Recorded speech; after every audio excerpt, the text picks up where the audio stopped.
Mais delongas, vamos abrir nossa Bíblia em 1 Samuel, capítulo 4. A versão da minha Bíblia é a NTLH. 1 Samuel, capítulo 4. A gente vai ler até o versículo 11. 1 Samuel 4:11, que diz: Naqueles dias, o povo de Israel foi lutar contra os filisteus.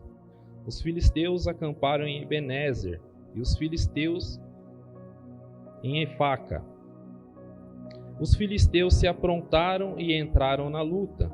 Eles venceram os israelitas, matando no campo de batalha mais ou menos 4.000 soldados.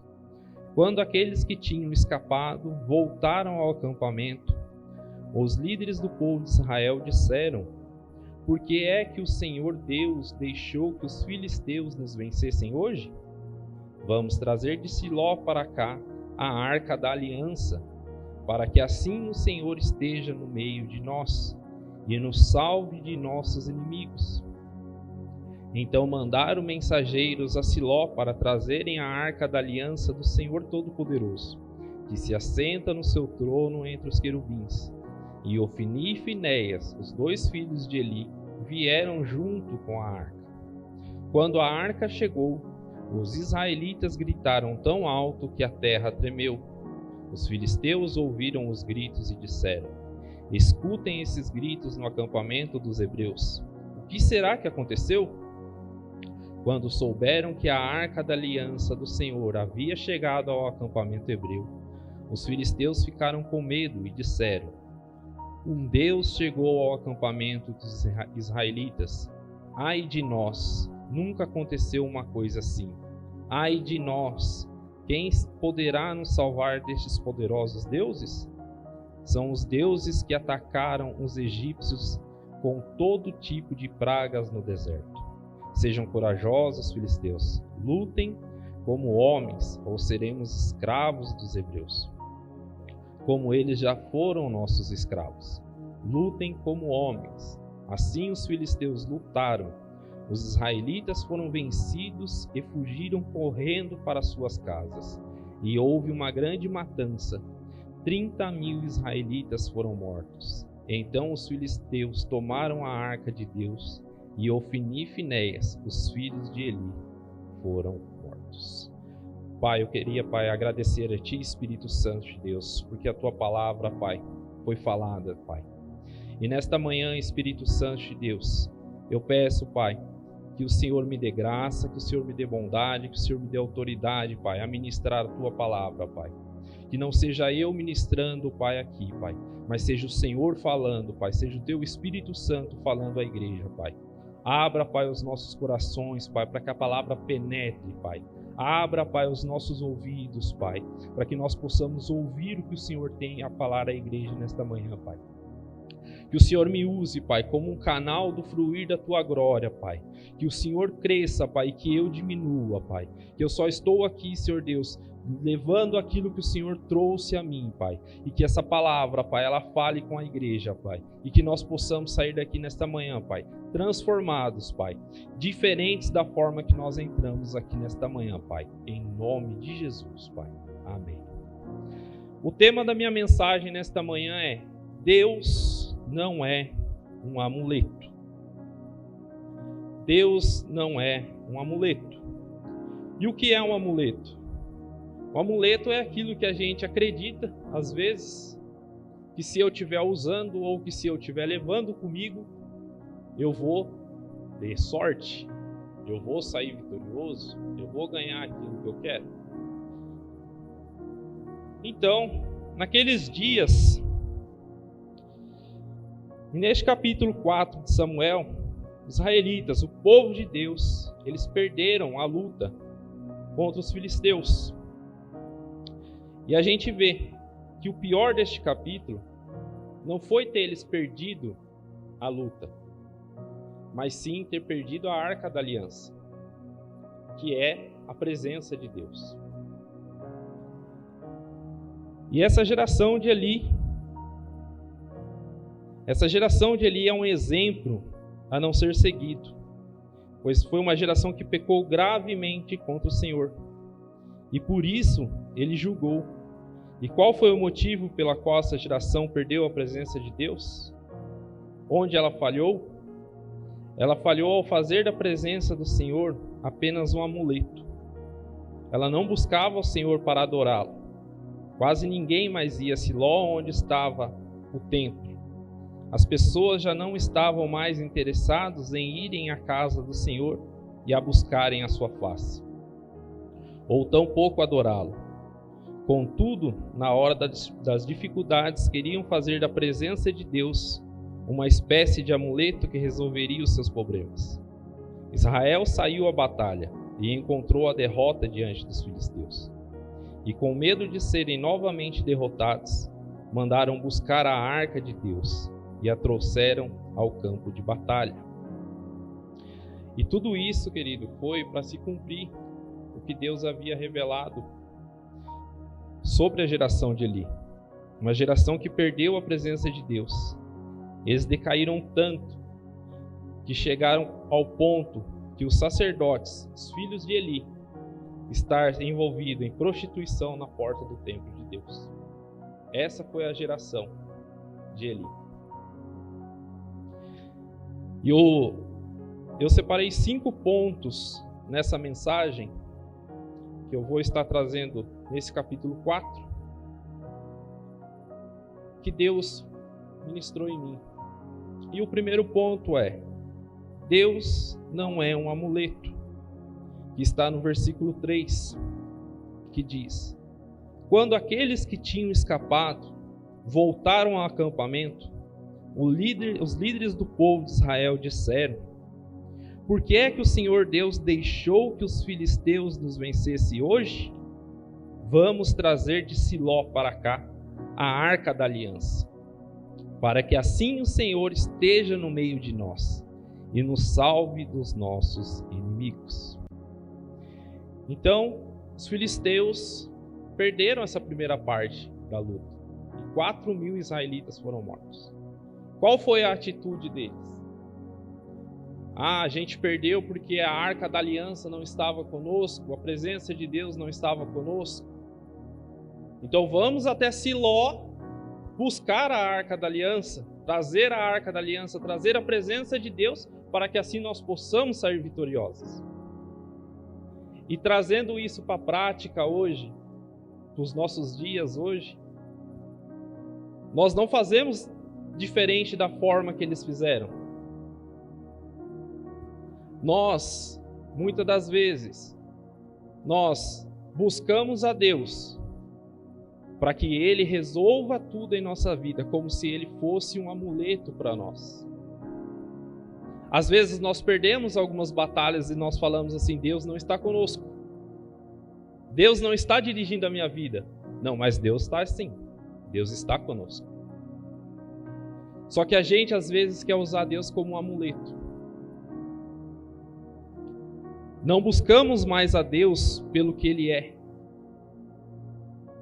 Nós buscamos a Deus como uma moeda de troca. Muitas das vezes nós buscamos a Deus porque eu preciso de um carro, eu preciso de uma casa, eu estou passando por alguma dificuldade e eu preciso buscar a Deus para que Deus me tire dessa dificuldade. E nós usamos Deus como um mero amuleto, que se eu estiver usando a Deus, Deus vai me tirar. Agora deixa eu te falar, Deus vai fazer para você o que você precisa. Deus vai fazer. Só que não adianta a gente querer usar Deus só quando a gente quer. Só quando nós precisamos de algo. Acreditar que Deus é um amuleto. Que se eu tiver com Deus eu tenho sorte. Deus resolve o meu problema. Deus, eu não estou conseguindo fazer, mas o Senhor vai resolver. Nós devemos, sim, acreditar e ter fé que Deus vai fazer. Mas muitas das vezes, nós só clamamos, só buscamos Deus quando precisamos. Nós clamamos, buscamos Deus pelo que ele faz e não pelo que ele é. Essa é uma verdade que hoje está acontecendo muito nos nossos dias. A nossa geração não está sendo tão diferente da geração de Eli. Quando nós começarmos a buscarmos a Deus pelo que Ele é, pelo que Ele realmente fez em nossas vidas, aí sim as coisas serão diferentes. Mas sabe por que nós acreditamos nisso e usamos Deus como um amuleto? Porque hoje a forma com que o Evangelho é pregado, hoje a forma com que as pessoas buscam a Deus e chamam as pessoas para a igreja é assim: querido, você tem que ir para a igreja. Porque se você for para a igreja, essa vida que você está vivendo, Deus vai mudar. Você vai ser bem sucedido. Você vai ter tudo o que você quiser. Deus vai fazer por você infinitas coisas. Só que esse é o evangelho mais fraco que a gente prega.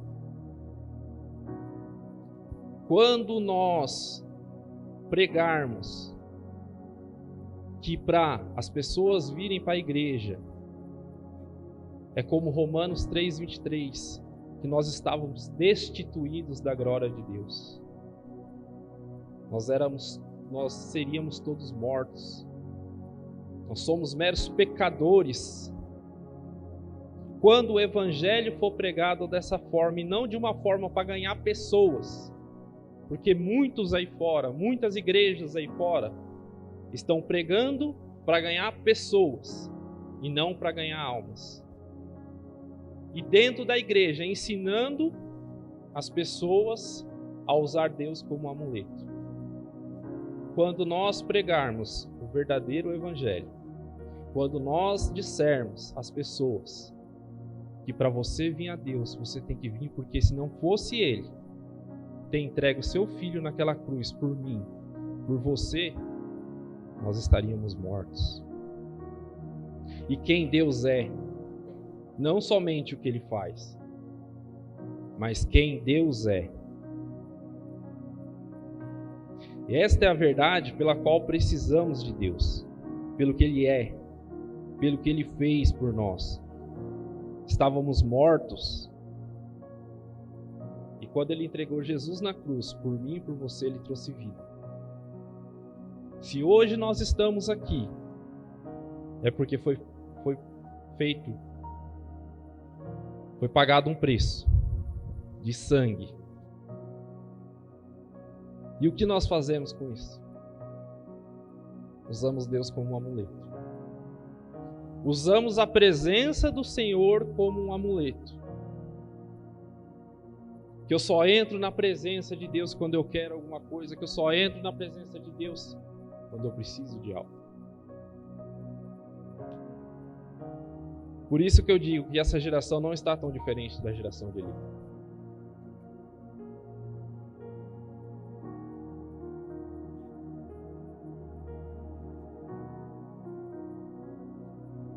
O segundo ponto da mensagem está no versículo 4, que diz: Então mandaram mensageiros a Siló para trazerem a arca da aliança do Senhor Todo-Poderoso, que se assenta no trono entre os querubins. E Ofni e Finéias, os dois filhos de Eli, vieram junto com a arca. Ofni e Finéias, sacerdotes de Deus que viviam no pecado, que na porta do templo se prostituíam com as mulheres que serviam ali, que trabalhavam ali no templo. Segundo ponto, me chama a atenção: não faça em público aquilo que não fazemos no secreto. A gente vê que quando eles perdem a primeira parte da batalha e eles vão a Siló buscar a arca da aliança, Ofni e Finéias foram juntos buscar a arca da aliança. Qual preparo eles tinham para estar carregando a Arca da Aliança? Eles eram sacerdotes. Mas eles tinham uma vida na presença de Deus, será? Porque uma vida de pecado não condiz com uma vida na presença de Deus. E esse é o ponto que me chama a atenção. E hoje isso é uma prática comum dentro dos cristãos. Nós queremos fazer em público aquilo que nem nós fazemos em secreto. Nós queremos pregar, nós queremos anunciar a palavra, nós queremos orar, nós queremos curar. Mas e o nosso secreto? Nós estamos buscando isso? Nós estamos nos santificando para que no público as pessoas vejam eu engrandecendo o nome de Deus? Vejam você engrandecendo o nome de Deus? Difícil, né? E é uma prática que está sendo comum. Quantos e quantos escândalos de pastores consagrados, renomados, a gente vê por aí, sendo pego em adultério, pessoas dentro da igreja que prega a palavra, mas que daqui a pouco a gente é surpreendido que a pessoa está numa vida em pecado. Porque muitas das vezes nós queremos fazer em público não para engrandecer o nome de Deus, mas para que o nosso nome seja falado nas redondezas. Não porque naquela igreja existe um pastor fulano de tal, existe um pregador fulano de tal. Mas não é o pregador que deve ser reconhecido, não é o nome dele, mas sim a presença de Deus. Sabe por que eu estou na Templo Vivo há 9 anos? Porque é uma igreja que tem a presença de Deus. Pastores e líderes dessa igreja, que eu sei que vivem uma vida no secreto, que eu sei que vivem uma vida em santidade a Deus. É por esse motivo que eu estou na igreja. Há um tempo atrás foi falado: Giovanni, você assiste ministrações de outros pastores, as coisas? Eu falei, não assisto.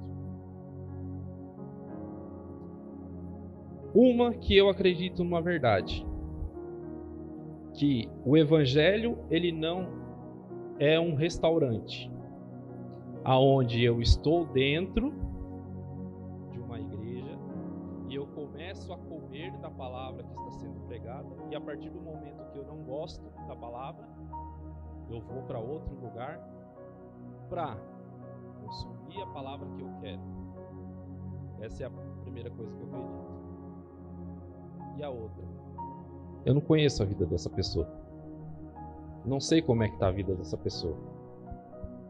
É muito bom a gente ouvir outras ministrações, sim, para crescimento. Mas quando você for fazer isso, saiba da vida dessa pessoa. Saiba se essa pessoa tem uma vida de santidade, se ela vive no secreto. Porque o meu medo, e eu vejo que está acontecendo isso muitas das vezes, é nós virmos na igreja, os braços levantados a Deus, no público, mas os nossos pés acorrentados no pecado. Essa é uma verdade que está acontecendo no meio do cristão. Por isso que a nossa geração não está sendo diferente da geração de Eli. Quando eu li essa palavra, eu me enchi de temor. a Deus. Eu falei, Deus, como pode uma geração assim se perder, Deus? Nós estamos chegando no fim dos tempos. Jesus está voltando. E o que nós estamos fazendo com a nossa vida? O que vai adiantar a gente ter uma vida inteira dentro da igreja? Só para mostrar no público que eu sou um crente. Mas quando Jesus voltar, Jesus virá e vai falar assim: apartai-vos de mim, pois não te conheço. Porque a gente só quer fazer as coisas no público. Só quer servir a Deus no público. Sirva a Deus no secreto. Busque a presença de Deus no secreto. Clame a presença de Deus no secreto. Ore no secreto, jejue no secreto, faça tudo o que você precisar fazer a Deus, você faça no secreto, porque assim no público você vai erguer o nome de Deus, você vai honrar o nome de Deus. Porque sem isso, querido, não adianta nada a gente trabalhar no Evangelho, não adianta nada a gente ser condecorado como um pastor, como um diácono, como qualquer função dentro da igreja. Tudo que fizer, faça no secreto. Busque no secreto, para que você honre o nome de Deus, para que o nome de Deus não seja difamado por aí.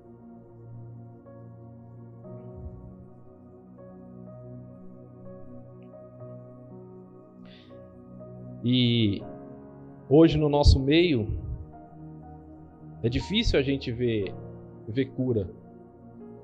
É difícil a gente ver libertação. É difícil, está sendo difícil. Eu lembro de que o Samuel, quando Samuel voltou, que ele falou assim: nossa, a perna do cara cresceu, né, pastor? Entusiasmo do Samuel. Busca no secreto. Marcos 16, 17 e 20. Marcos 16, 17 ao 20. Jesus afirmou. Marcos 16, 17 e 20.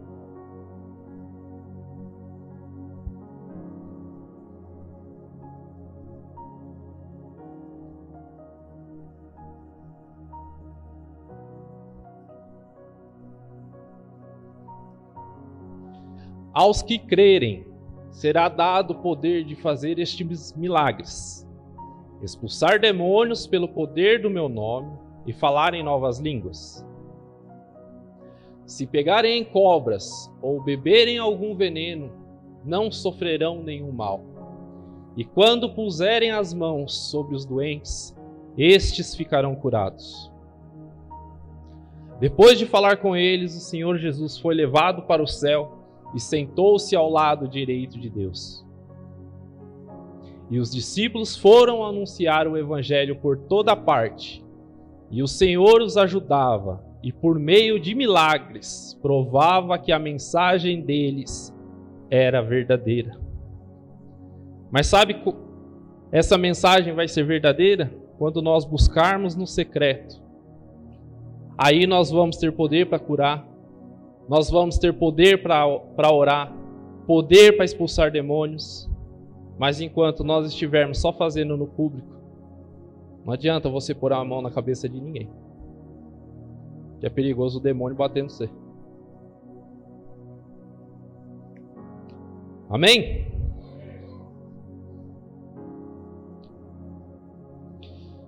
Terceiro ponto.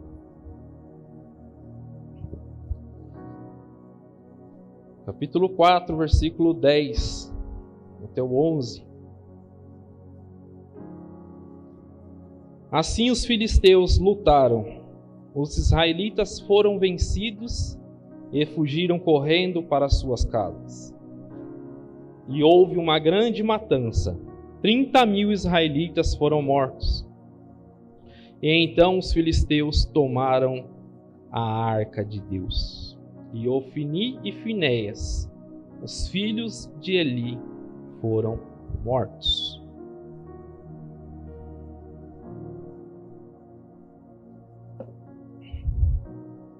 Os israelitas perderam a presença de Deus. Eles perderam o que não podia ser perdido. A presença de Deus. E esse terceiro ponto, sem a presença de Deus, somos presas fáceis.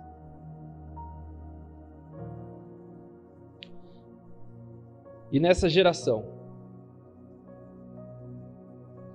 quantos de nós estamos perdendo a presença de Deus?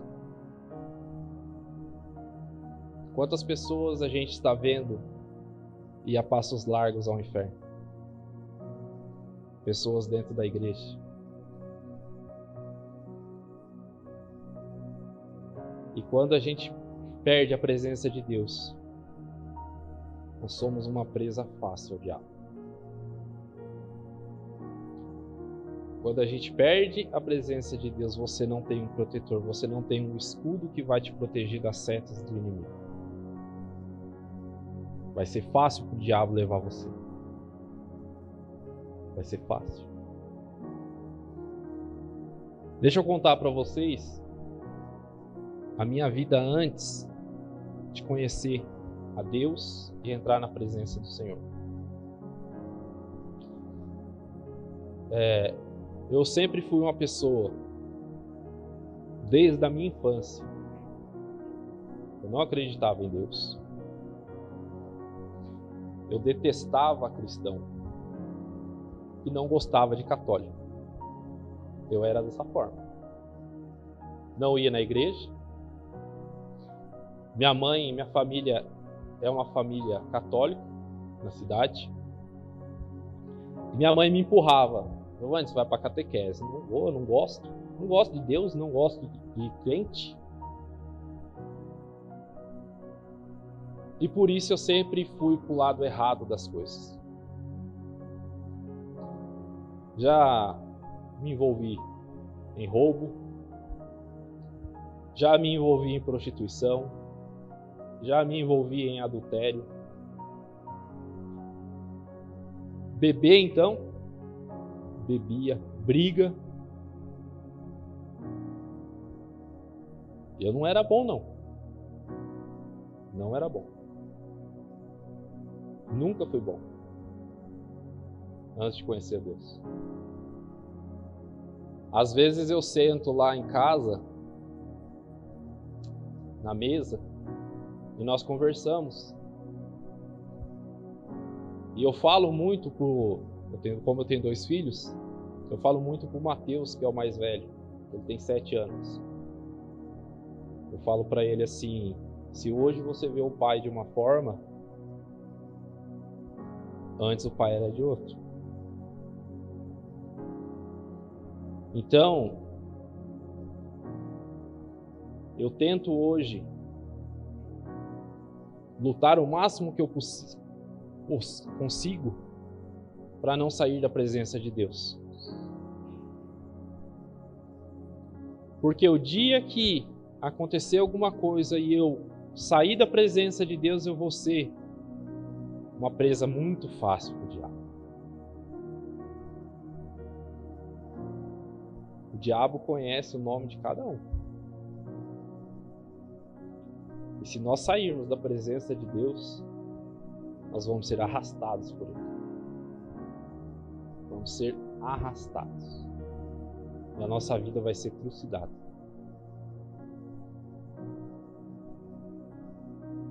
Então, eu digo a vocês nessa manhã: não saiam da presença de Deus.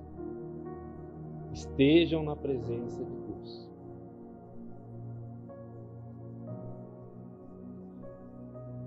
Porque sem a presença de Deus, sabe o que a gente é?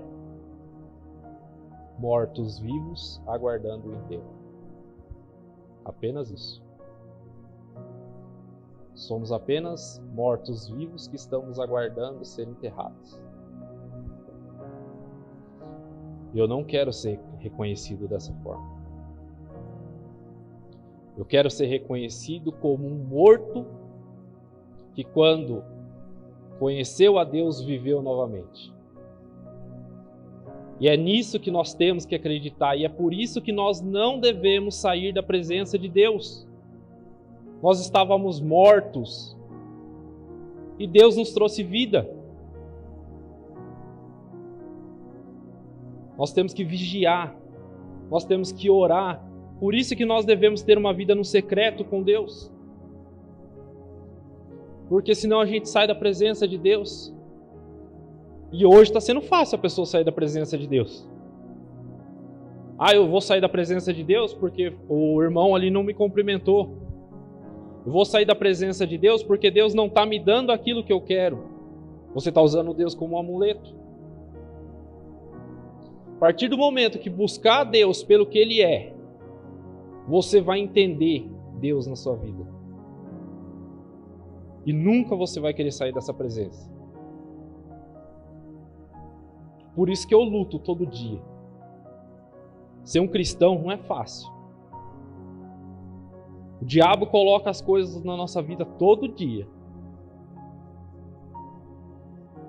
E as coisas que o diabo coloca é mais prazeroso às vezes do que as coisas que Deus coloca na nossa vida.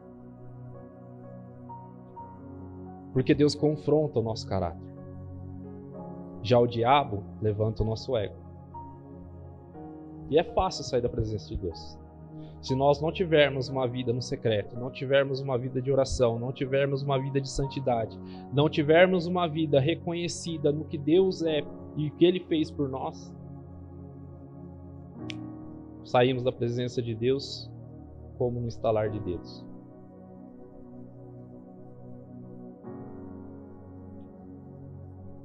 E eu peço a você, que se você já estiver chegando nesse ponto, repense. Repense a sua vida. Para que você permaneça na presença de Deus. Quantas e quantas pessoas, amigo meu, eu até contei na célula essa semana. Teve um encontro que a gente foi e uma pessoa que sempre pregou o evangelho para mim, ela foi participar desse encontro. Aí no dia que eu vi ela aqui, eu falei assim, mas será que essa pessoa vai participar do encontro? Aí eu fui conversar com ele, né? Ô fulano, e aí e tal? Falou para mim assim, Giovanni, caí. Saí da presença de Deus. Falou assim, minha vida virou um inferno. E eu quero me reconectar com Deus de novo. Por isso que eu estou indo no encontro. Ele foi no encontro, ele participou de alguns cultos aqui na igreja. Hoje eu já não vi mais ele.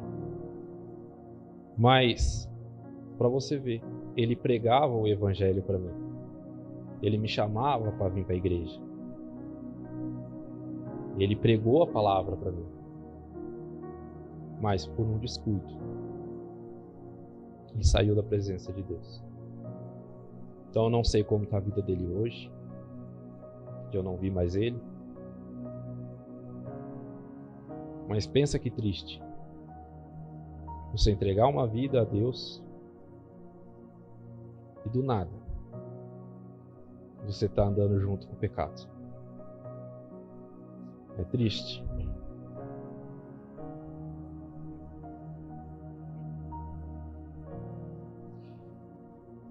O quarto ponto, queridos, a gente vai ler alguns versículos à frente.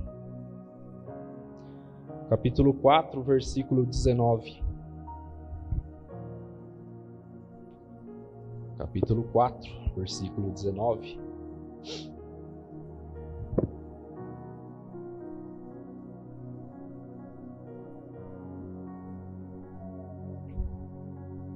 A nora de Eli, a mulher de Finéias, estava grávida e já quase na época de ter a criança, quando ela soube que a arca de Deus havia sido tomada e que o seu sogro e o seu marido tinham morrido, começou a ter dores de parto e deu à luz. Ela estava morrendo Mas as mulheres que a ajudavam disseram: tenha coragem, você ganhou um filho. Ela não se interessou e não respondeu, mas deu ao menino o nome de Icabô, explicando: a glória saiu de Israel. Disse isso, falando da tomada da arca de Deus e da morte do seu sogro e do seu marido. Ela disse: a glória saiu de Israel, pois a arca de Deus foi tomada pelos nossos inimigos. A perca da presença de Deus foi tão sentida que a nora de Eli, esposa de Finéias, ao saber que a arca de Deus havia sido tomada, seu sogro e seu marido morreram, ela entra em trabalho de parto. Talvez, quando ela entrou em trabalho de parto, poderia ser uma alegria naquele momento para ela. Tanta perda. Mas o que o texto relata? Que ela não esboçava nenhuma reação. E quando tentaram a animar, nenhuma reação ela esboçou. E ela deu o nome a essa criança de Icabó, que significa a glória saiu de Israel. E esse ponto é: não dê a luz a Icabó.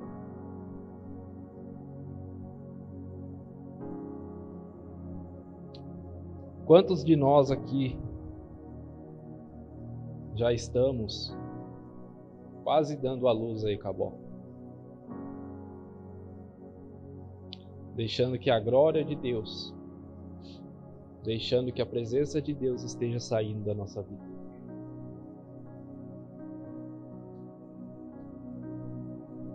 Quando a nora de Eli ela entra em trabalho de parto, que poderia ser ali um momento de, talvez, de alegria, que de tanta perca que ela teve. O marido dela morreu, Eli, seu sogro, morreu. E ela dá à luz a uma criança. E quando uma criança nasce, é um momento de alegria. Mas quando a presença de Deus sai da nossa vida, quando a glória de Deus sai da nossa vida,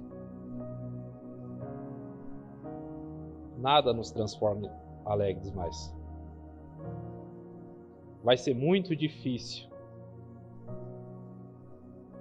a gente se alegrar por alguma coisa. Vai ser muito difícil.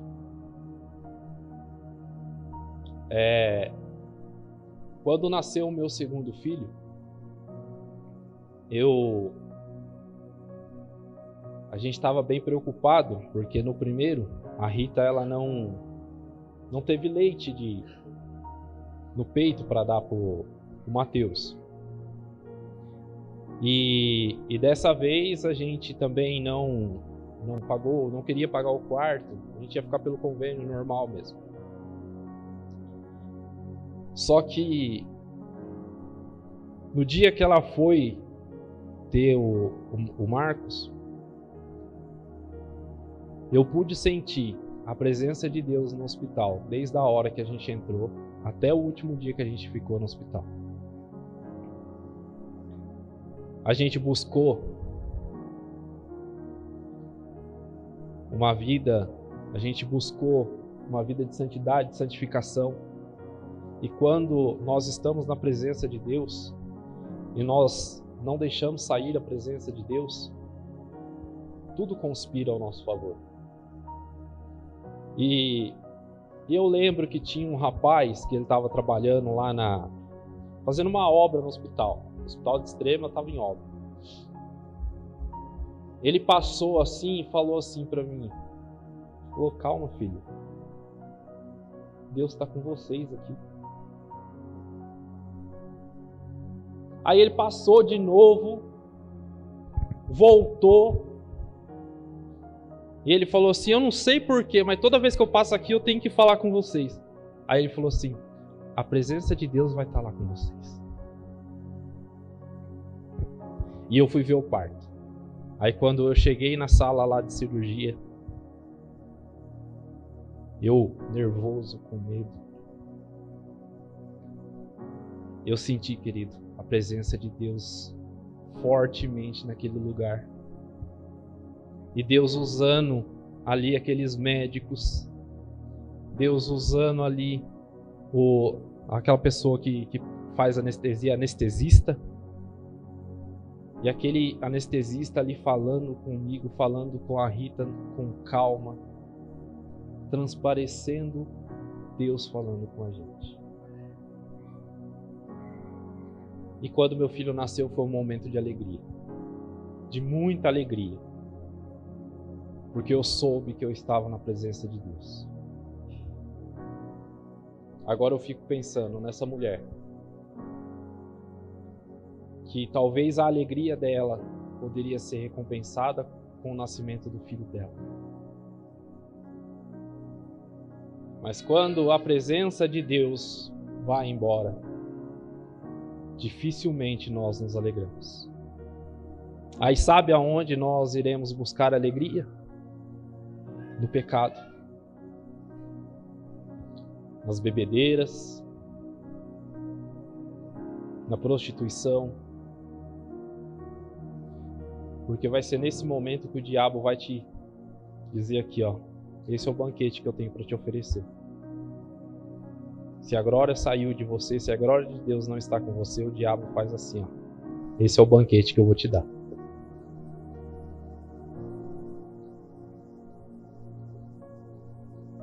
E infelizmente isso é verdade.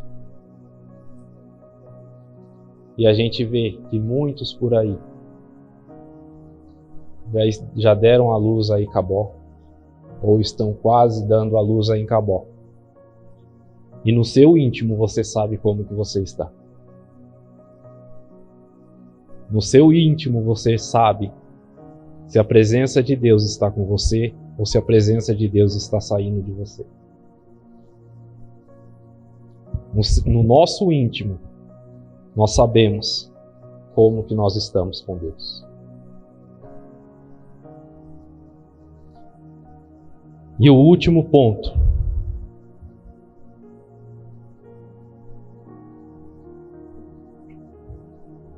Que eu tenho para falar para você.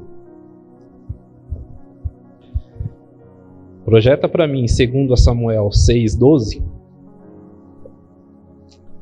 2 Samuel 6:12.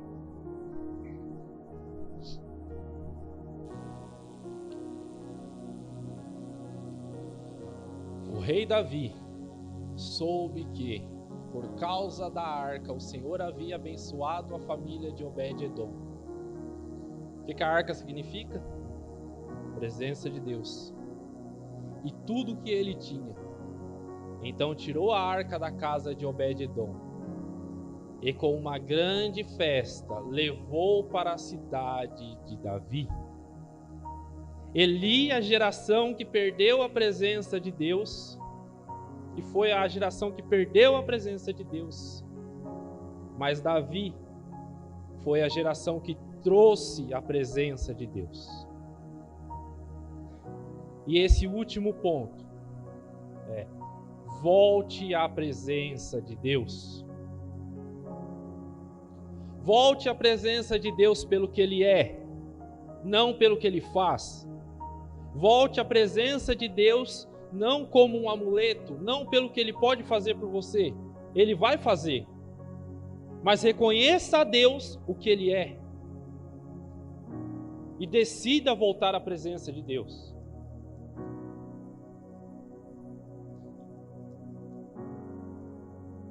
Nós devemos ansiar trazer a presença de Deus para estar conosco.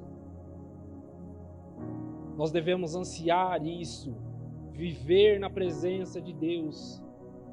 Nós devemos ter isso como objetivo de vida.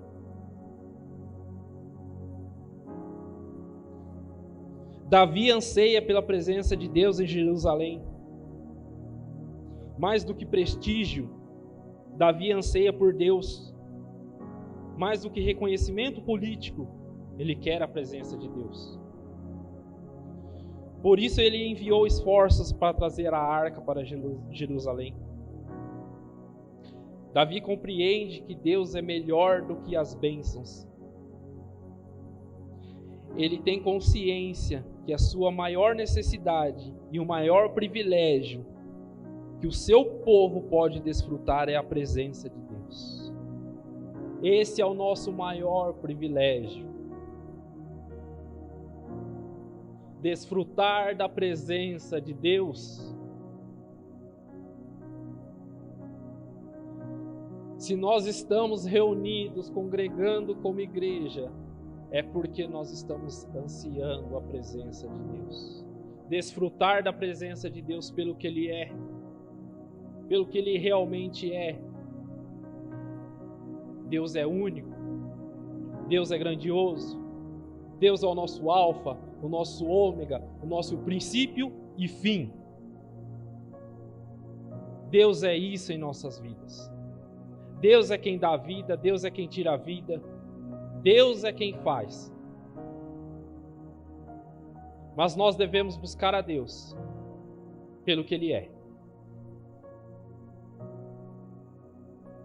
E se você, por algum momento, pensou em sair da presença de Deus, ou já está quase saindo da presença de Deus, eu faço um apelo a você nesta manhã. Volte à presença de Deus. Esteja na presença de Deus. Faça como Davi, volta o versículo para mim.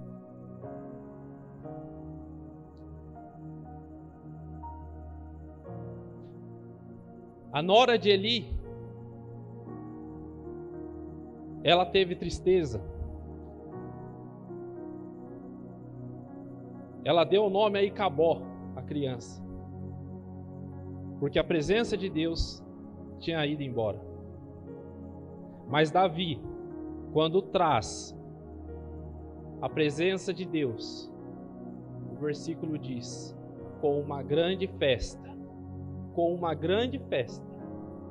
levou para a cidade de Davi. E nós devemos festejar voltar para a aliança com Deus. Nós devemos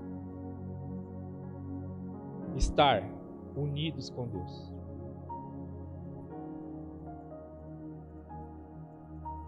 E a nossa vida terá alegria quando nós estejamos na presença de Deus.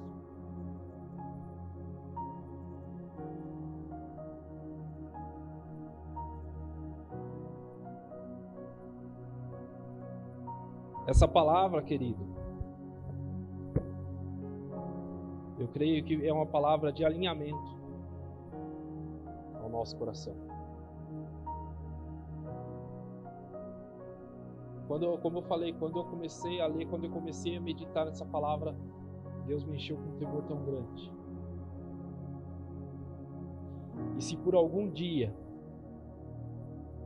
passou na minha cabeça, ou possa passar na minha cabeça, sair da presença de Deus, eu vou voltar nessa palavra e vou ler ela de novo.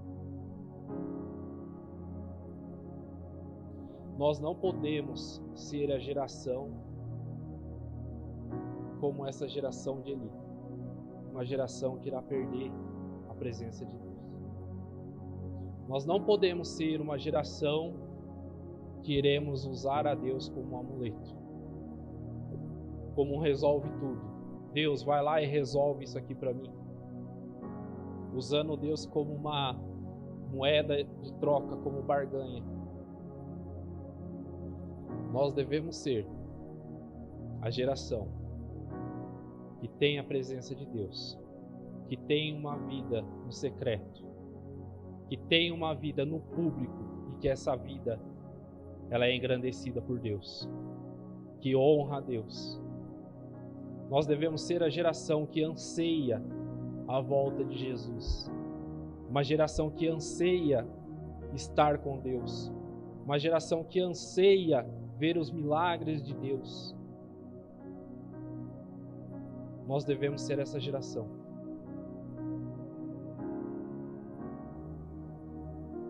Essa é a geração que eu quero ver. Não sei se eu vou ver por muito tempo, porque a gente não sabe o dia de amanhã. Jesus pode voltar hoje, amanhã, mas o tempo que eu for vivo, eu quero ver os milagres de Deus. Eu quero ver as coisas grandiosas fazendo por Deus. Eu quero ver pessoas sendo usadas por Deus. Eu quero ver pessoas cheias do Espírito Santo, curando, ministrando, pregando a palavra de Deus. Mas eu não quero ver uma geração, como eu falei, com as mãos levantadas aos céus dentro de uma igreja, mas com os pés acorrentados no pecado. Amém? Queria convidar você a ficar de pé. Ministério de louvor. Uma palavra rápida, prática. Mas como eu falei, nós devemos levar essa palavra como um alinhamento.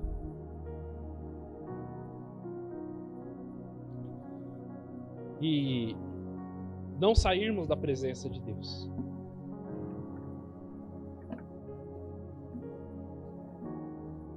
Vou repetir os pontos.